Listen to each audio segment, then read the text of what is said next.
रात का राजा। एक छोटे से गांव में जहां से सुनसान हवा बहती थी, एक रहस्यमय आवाज था।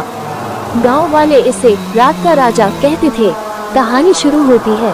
रात के पहले गांव वाले गौर से सुनते हैं कि अंधेरे में कुछ हवाएं बोल रही हैं। एक अजीब सी आवाज गूंजती हुई स्तर में कहती है, मैं रात का राजा हूँ और तुम्हें यहाँ से निकलने का मौका नहीं है। गांव के युवक आकाश रात का राजा के रहस्य को सुझाने का निर्णय करता है। वह अपने दोस्तों सहित रात के अंधेरे में राजा के घर की ओर बढ़ता है। रात के पहले में वे एक पुराने दरवाजे से गुजरते हैं और सुनते हैं कि कोई उन्हें बुला रहा है। दरवाजे के पीछे एक बुरा सा चेहरा है। कहता है, तुम्हें यहाँ से वापसी का मौका नहीं है। आकाश और उसके दोस्त विचलित होते हैं, लेकिन आगे बढ़ते हैं।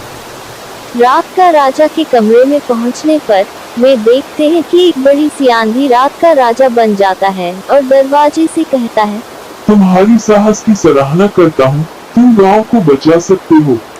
धीरे धीरे गांव की रोशनी बढ़ती है और रात का राजा एक भूतपूर्व राजा का आत्मा होता है जो बुरे कर्मों के लिए पश्चाताप कर रहा है। भूतिया ड्रोन। रात के अंधेरे में एक छोटे गांव में विचित्र घटनाएं घटित हो रही थी। एक नई बच्ची सिमा ने गांव के पास एक पुराने हवेली में रहने वाले बुजुर्ग ब्राह्मण की यह बातें सुनी थी कि रात को उधरती हुई भूतिया आवाजें आती हैं। एक दिन जब सिमा के माता पिता शहर गए थे, वह अपने दोस्तों के साथ हवेली की ओर बढ़ी। धीरे धीरे घर के चिराग की रोशनी से इकट्ठा हुए वे देखने लगे कि वहां बीच बीच में ड्रोन उड़ रहा था। यह नहीं था कोई बल्कि वह अद्भुत रूप से रूहानी आवाजों के साथ गूंजता हुआ था। ड्रोन ने सिमा की दिशा में उड़ना शुरू किया और वह उसका पीछा करने लगी।